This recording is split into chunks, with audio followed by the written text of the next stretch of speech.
अस्सलाम वालेकुम रहमतुल्लाह।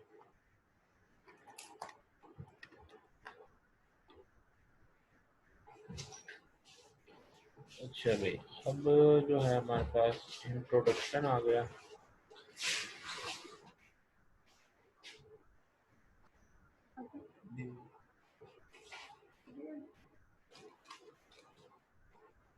इंट्रोडक्शन में हमारे पास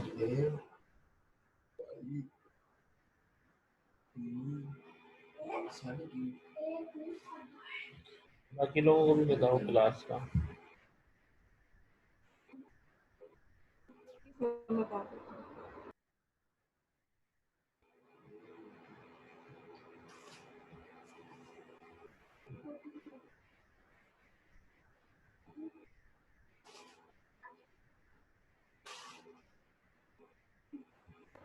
अच्छा मैसेज कर दिया।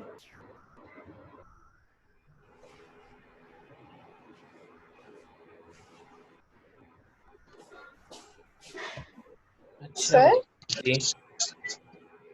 सर आपने मेरा वो चेक किया? हाँ जी, वो कुछ लोगों का मैंने चेक किया, मैं भेजता हूँ अभी थोड़ी सी। ठीक है सर।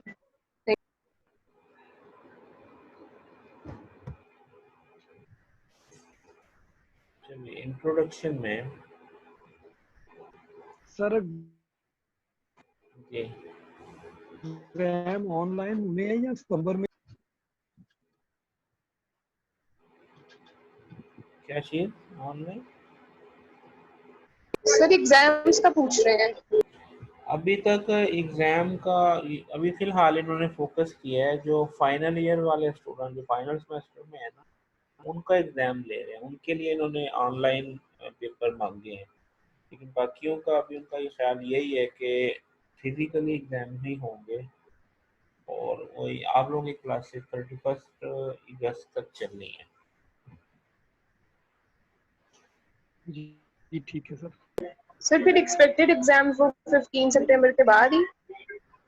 अ, ये अभी तक उन्होंने कुछ बताया नहीं है। अब वैसे आपकी क्लासेस अभी तो पूरी नहीं हुई ना, मेरा ख्याल 48 क्लास तो नहीं हुई आपकी, कम ही है। तो मैं ये 31 अगस्त तक हो जी जाएंगी। सर। तो उसके बाद ही है। अभी तो कोई अनाउंस नहीं किया, ये वाला हो जाए। अभी तो पेपर वो ही मांग रहे हैं जो फाइनल सेमेस्टर वाले का। Aim of the introduction section क्या है? टू डिफाइन द प्रॉब्लम और issue, to connect the issue to previous relevant research. Previous relevant research है उसके साथ इशू को कनेक्ट करना। To identify the research gap in cases of previous research, यानी previous research के अंदर क्या कमियां थी जिसकी वजह से अब आपको इस एरिया में रिसर्च करने की ज़रूरत पेश आई। To identify research gap inadequacy भी होगा। To state your solution, objective, hypothesis, idea. To justify significance, importance of your work.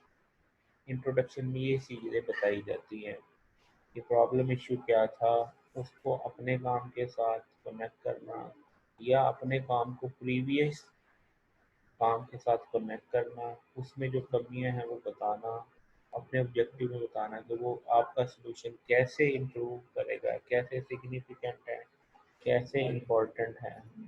ये चीज़ें आप इंट्रोडक्शन में बताते हैं। इसमें ये सारी चीज़ें बताने का मकसद ये नहीं होता कि हर एक में हर चीज़ हो। तो आपने किसी न किसी वे से अपने काम की रीजनिंग बतानी होती है कि क्यों कर रहे हैं। ये रीज़न ये भी हो सकती है कि पुराने काम में ये कमी थी, हम इसको इम्प्रूव कर रहे हैं। ये रीज़न ये भी हो सकती है कि हमारा जो सलूशन है पहले से इम्प्रूव हो गया है। ठीक है, तो इस तरीके से जो है किसी भी रीज़न की वजह से जो है हो सकता है। What are the issues to be considered? What is the problem to be solved? Are there any existing solution? Which is the best among the existing solution? What is the what is its main limitation? यानी अब अगर एक से ज़्यादा solution हैं तो उनके दरमियान जो है बेस्ट कौन सा है वो रेक्टिफाई करना, फिर बेस्ट में बताना है जिसमें क्या लिमिटेशन है, फिर ये बताना कि आपका आइडिया क्या है इन लिमिटेशन को ओवरकम करने के लिए। ठीक है, how is your solution better than the best, दूसरों से आपका सोल्यूशन बेस्ट कैसे है। खाली आपका रिजल्ट प्रूव हो जाना काफ़ी नहीं होता, आपको पहले ही ये चीज़ जो है ना वो यानी थ्योरेटिकली भी ये चीज़ आपने प्रूव करनी होती है कि आपका सोल्यूशन बेस्ट है। अब इसके अंदर लॉजिकल फनल जो है इंट्रोडक्शन के अंदर प्रोवाइड एन ओवरव्यू, फिर discuss focus literature, identify gap, propose solution, ये कुछ इस तरह के जो स्टेप्स बनते हैं इंट्रोडक्शन में। पहले जनरलाइज, फिर लिटरेचर को फोकस डिस्कशन, फिर आइडेंटिफाई गैप, फिर propose solution. Adopted from Mohammad Amjad Zainul Islam, ये मोहम्मद अमजद इस्लामिया यूनिवर्सिटी बहावलपुर में इलेक्ट्रिकल के हेड है सर। अच्छा, analysis design and implementation of multiple parallel ozone chamber for high flow rate IEEE transaction industry 2014, IEEE transaction उनका इंट्रोडक्शन। Overview: ozone is a powerful oxidizing agent that has been increasingly used in industrial, pharmaceutical, and agriculture applications. Unlike other oxidizing chemicals such as chlorine, it leaves no harmful residue to the environment. ये हो गया general statement, motivational in nature, easy to understand, general reference are cited. ठीक है जी, ये पहली बात। The most viable method to generate ozone by using dielectric barrier discharge that is powered by resonant converter। अब ये एग्जिस्टिंग का बता दिया, becoming more specific not able to be understand, trying to link to the focused literature. ये focus का हो गया ना कि आम तौर पे जो इसको जनरेट करने के लिए मेथड यूज होते हैं वो ये है।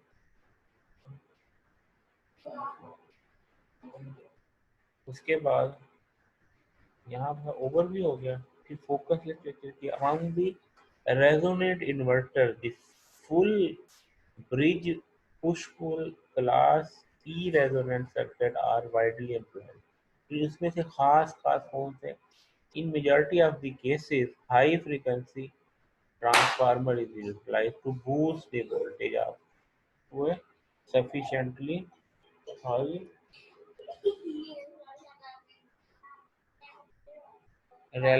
level to initiate ozone formation. This is the focus literature।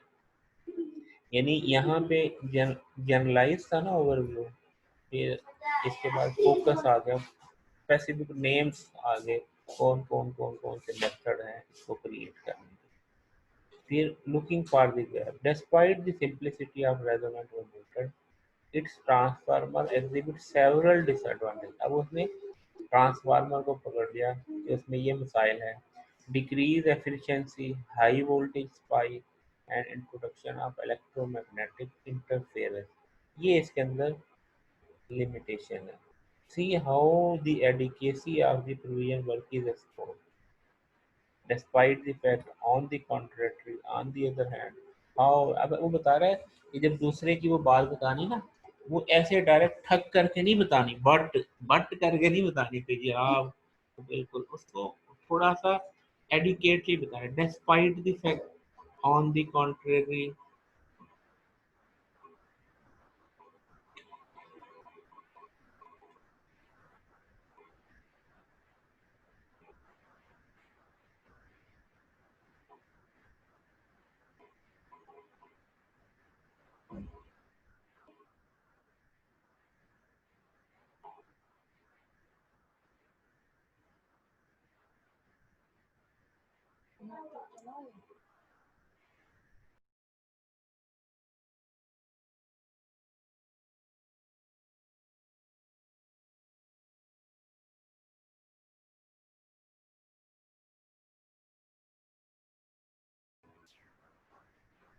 Light जो है वो ऑफ हो गई जिसकी वजह से। अच्छा चलें, अब लुकिंग फॉर द गैप। और जब आपने गैप बताना है तो उसको एकदम से उसको जो है वो एकदम से उसको लाठी नहीं मारनी कि भाई इसमें ये गैप है, बल्कि उसको क्या politely how conversely having said that but then alternatively another possibility would be in comparison even though.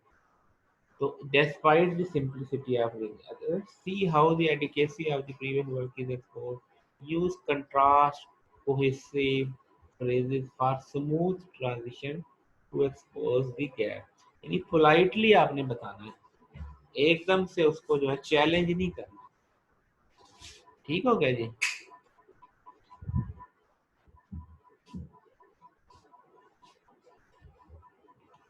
Proposing your idea.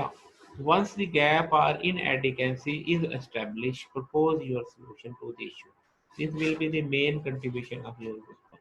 In view of these shortcomings, an improved transformer, less resonant inverter is proposed in this way. This linking phrase may help. Based on these findings, in light of these conclusions from the above discussion, it is clear that regardless of the points made by इस तरीके से जो है आपने connecting lines बनानी है। ठीक है जी? Reinforcing your idea, giving a couple of merit of your proposed idea would make your argument more convincing.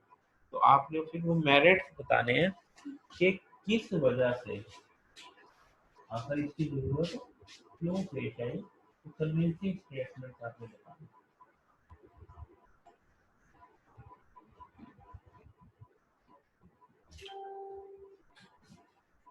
Line पे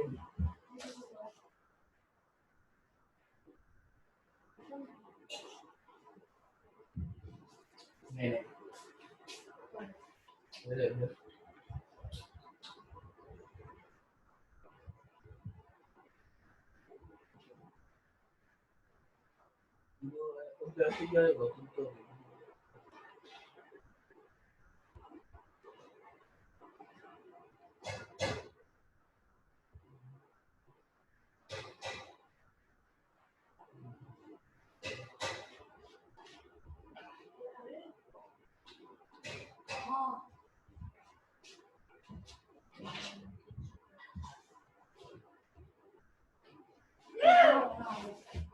अच्छा भाई, अब इसके बाद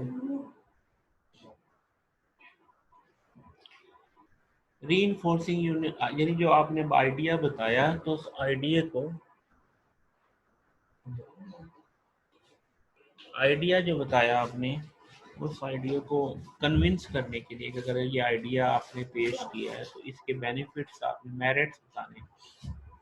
The key benefits of proposed resonant inverted topology are simplicity and low cost. Another advantage of the proposed technique, ठीक है जी, alternatively you can try the reserved psychology approach. Reverse psychology. Interestingly, to date, no researcher has exploited the characteristics of, अब ये बता रहा है कि अगर आपके पास कोई मेरिट नहीं है, आपके पास कोई मेरिट नहीं है तो आपने क्या करना है, उसको साइकोलॉजिकली डील करना है। क्या? Interestingly, to date no researcher has exploited the characteristics of resonant tremor. This may be probably due to impression that, तो यानी उसको कहा कि किसी ने इसको फोकस नहीं किया और इसके चांसेस हैं कि इससे रिजल्ट इम्प्रूव होगा। तो यानी कुछ ना कुछ रीजनिंग लिखनी है कि जी आपने जो मेथडोलॉजी अडॉप्ट की है उसके पीछे क्या रीजनिंग थी। Now tell a bit of detail on how your idea will work. The idea is based on the current sharing of two.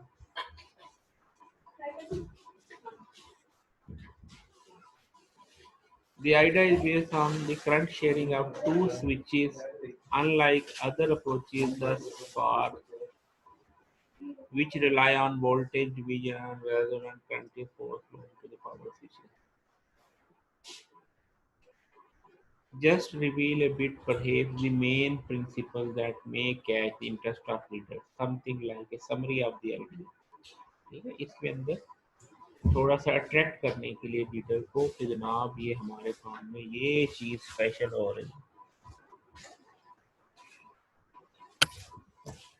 ठीक हो गया जी।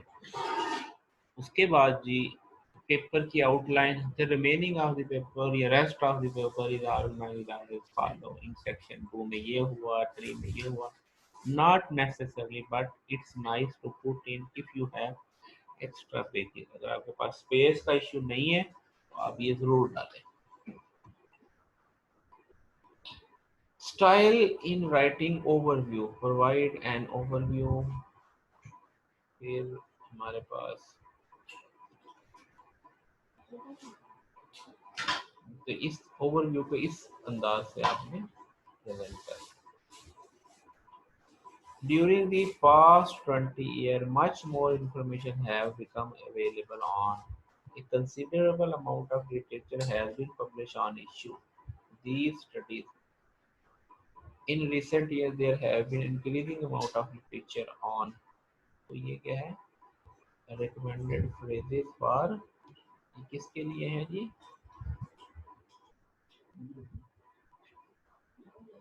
Sorry, writing overview. ठीक है जी। The first serious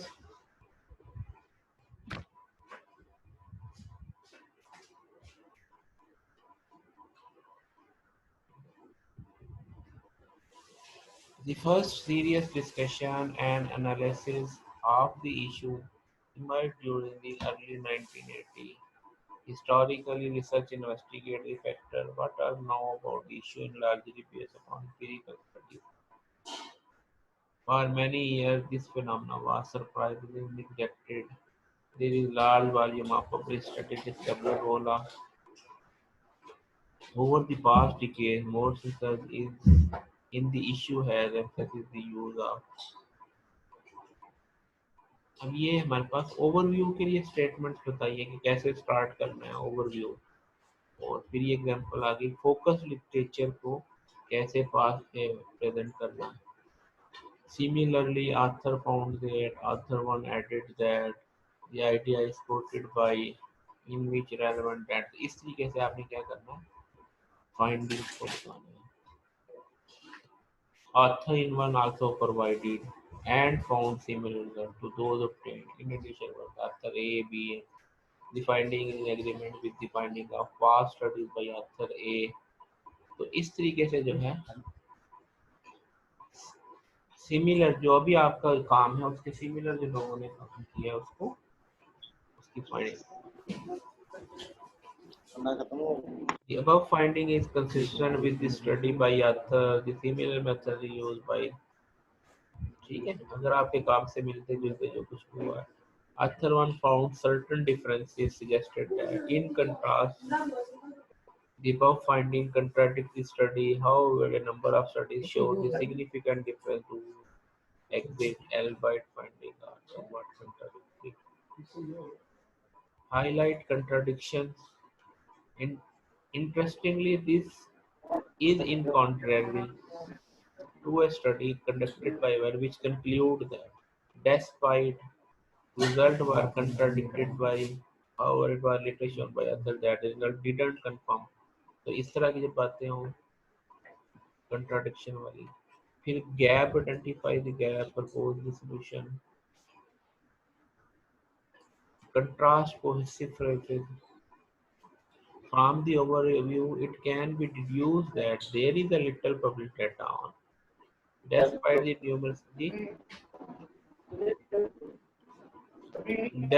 the numerous work carried out on the same subject. No previous study, work, research, investigate have strongly investigated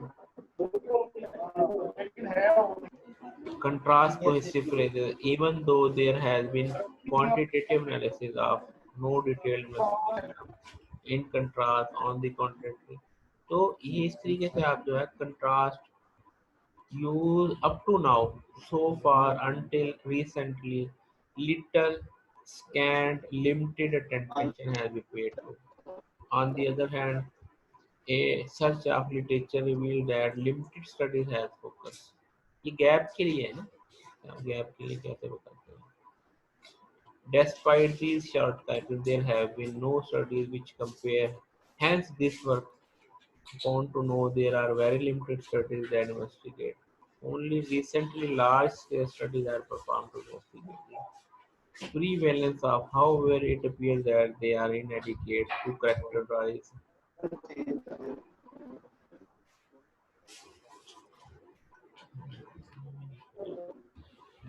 since the publication of X 40 years ago, there has only a limited amount of original research into this field.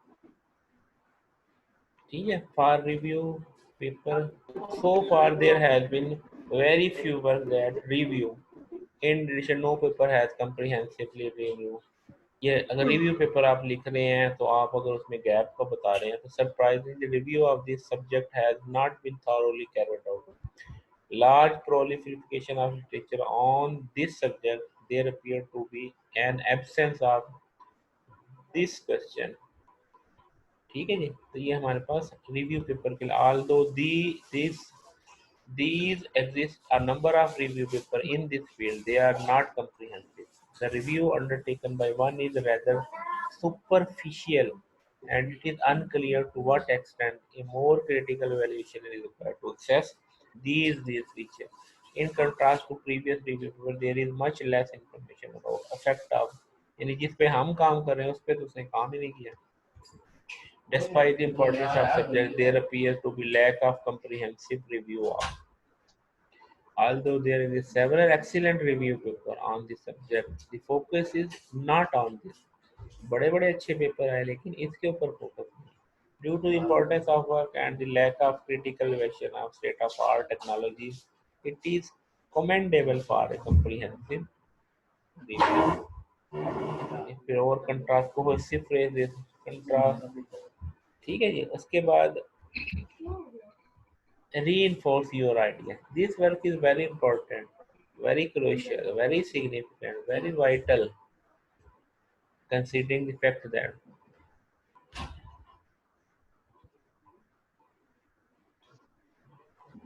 the finding of the study will help. The contribution of the study is obvious. The resulting outcome can be capitalized as. तो अपने idea को reinforce करने के लिए, strengthen करने के लिए, the current study contribute to our knowledge by addressing 4 important issues. So current study contribute to the expansion of the knowledge in the field of addressing 4 important issues. इस तरीके से जो है, bottom line, you need to write the introduction in such a way that the reviewer is convinced that paper is good, exciting, important, and could not refuse to read the paper further. If you achieve that goal, your introduction is excellent. In introduction में आप अगर reader को ये convince कर लेते हैं कि बाकी पेपर पढ़ना चाहिए, इसका मतलब इंट्रोडक्शन ठीक है. ठीक है जी, तो ये था इंट्रोडक्शन. पहला फेज था इंट्रोडक्शन में एब्स्ट्रैक्ट का. ठीक है, यहीं तक काफी है. नेक्स्ट फिर हम सेशन 2 स्टार्ट करेंगे. इसमें आपको वैसे कुछ काम की चीजें नजर आई हैं? पहले में तो वो ये इसमें जरा मोर फोकस्ड होके बात की गई है. सर एक क्वेश्चन है जी. जैसे हम एक अप्रोच यूज कर रहे हैं, फॉर एग्जांपल डीप लर्निंग, वो इमेज क्लासिफिकेशन में भी यूज होती है, डिजीज क्लासिफिकेशन में भी यूज होती है. अब अगर एक प्रॉब्लम है वो इमेज क्लासिफिकेशन में सॉल्व की गई है लेकिन डिजीज क्लासिफिकेशन में यूज जो है सॉल्व नहीं की गई, तो अगर हम इसको फाइंड आउट करें कि ये प्रॉब्लम डिजीज क्लासिफिकेशन में भी जो है लाइक करती है, तो क्या सर ये भी कंट्रीब्यूशन में आ जाएगा? हाँ जी, अगर उस एरिया में देखो ये भी कंट्रीब्यूशन है ना कि अब देखो वजह क्या है, रीजनिंग क्या होगी. अब इसमें 2-3 रीजनिंग आप कहेंगे. एक तो आप कहेंगे कि ये अप्रोच बहुत अच्छी है जिसको रिसर्चर्स ने निगलेक्ट किया इस एरिया में, और फिर आपका जो रिजल्ट्स आएंगे कि जनाब इस अप्रोच इतनी अच्छी है कि इसकी वजह से रिजल्ट भी इम्प्रूव हो गए, तो वो कन्विंसिंग पहलू ले आएंगे ना कि अप्रोच की वो क्वालिटी बताई जाएगी कि इसकी वजह क्या है कि ऐड क्यों गई कि ये अप्रोच ही बड़ी अच्छी है, इसको आना चाहिए था, अभी तक नहीं आई. हम इसको ला रहे हैं। ये है। ठीक है, फिर दूसरा और सर हाँ, कन्विंसिंग क्या हो जाएगा कि जनाब इससे रिजल्ट भी इम्प्रूव हुए। फिर तीसरा कन्विंसिंग क्या होगा कि आप प्रीवियस स्टडीज के अंदर इस अप्रोच ने आउटस्टैंडिंग रिजल्ट दिए हैं, इसलिए हमने इसको इस्तेमाल। और सर अगर हम एज इट इज वही अप्रोच जो इमेज क्लासिफिकेशन में यूज हो रही है डिजीज क्लासिफिकेशन में यूज कर लेते हैं तो उससे कोई प्रॉब्लम तो नहीं होगा या हमें उसे थोड़ा सा एनहांस करना पड़ेगा? नहीं, प्रॉब्लम नहीं होगा, लेकिन डिपेंड करेगा कंट्रीब्यूशन पे कि अगर तो आपका सिर्फ ये एक सब पार्ट हो आपके काम का, फिर तो ये चल जाएगा। ओके और अगर सर। आप कहो कि इसको आप पीआईडी का वर्क कहें तो पीआईडी के वर्क के लिए एक्सेप्टेबल नहीं होगा, सब पार्ट के लिए एक्सेप्ट हो जाएगा। यानी सर अगर हम थीसिस लिख रहे हैं या सिनॉप्सिस बना रहे हैं तो हमें इसमें बताना पड़ेगा कि ये हमारा कंट्रीब्यूशन इसमें ये होगा, हाँ जी, इसकी एनहांसमेंट ये माइनर होगी। जी, सब कंट्रीब्यूशन के अंदर ये ठीक है, लेकिन अगर आप इसको कहें ना कि यही मेन कंट्रीब्यूशन है तो वो पीएचडी में एक्सेप्टेबल नहीं है, मास्टर वगैरह में कुछ किसी हद तक चल जाता है। सही सर। और सर अगर हम कंट्रीब्यूशन है ये, लेकिन इसकी वर्थ पीएचडी के लेवल की नहीं है कि जस्ट आपने सिर्फ टेक्नोलॉजी के डिफरेंस पे। सर तो फिर हम ये जैसे साइनॉप्सिस जब हम लिख रहे होते हैं तो उसमें अगर हम यही लिख दें कि जी फलां ये प्रॉब्लम्स जो हैं वो इस एरिया में आइडेंटिफाई नहीं की गई हैं या आगे की जा सकती हैं, तो क्या ये इनफ होगा पीएचडी के मतलब एक एरिया के लिए, एक प्रॉब्लम के लिए?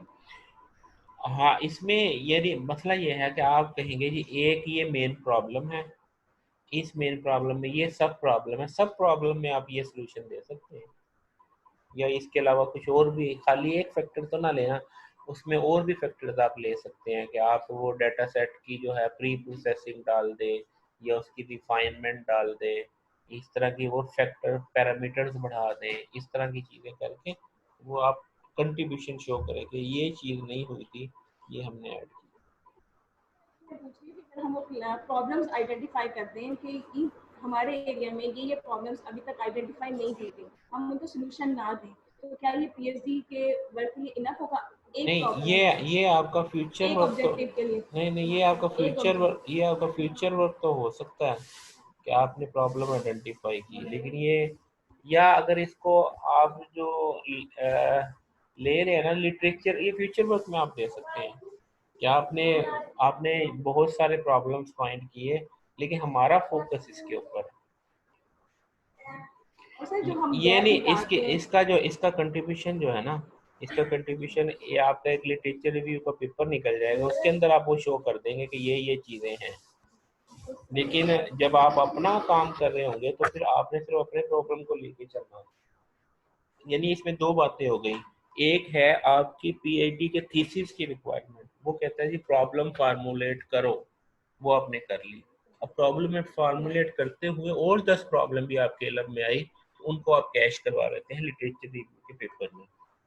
वहाँ पे एक प्रॉब्लम बता देने से लिटरेचर रिव्यू का पेपर नहीं बनता, वहाँ पे आपको उस एरिया में जितने भी प्रॉब्लम आपको रिव्यू करते हुए मिली हैं वो सारी आपने बतानी होती है, तब वो लिटरेचर रिव्यू का पेपर बनता है। लेकिन जब आप पीएचडी कर रहे हैं तो आप किसी एक प्रॉब्लम को फोकस करके उसका सोल्यूशन कर रहे होते हैं ना, एक को, दो को या तीन को। समझ आई बात की? और सर जब हम लिमिटेशंस लिख रहे होते हैं तो उसके अंदर तो रेफरेंस कोड करने की जरूरत नहीं होती ना, क्योंकि वो कुछ हम खुद भी तो लिमिटेशन निकाल रहे होते हैं। रेफरेंस कोड करने की नहीं, उसमें रेफरेंस की नहीं, वो तो आपकी ऑब्जर्वेशन है, ये लिमिटेशन बताना भी आपकी ऑब्जर्वेशन है, आपकी फाइंडिंग्स में है कि हमारा काम इस चीज को नहीं कर रहा, इसको फोकस नहीं कर रहा, ये इसमें लैग कर रहा। Thank you sir. ये लिटरेचर ने नहीं बताना होता, ये आपने बताना होता। ठीक है जी, चलिए जी आज की क्लास सेंड करते हैं। अस्सलाम वालेकुम।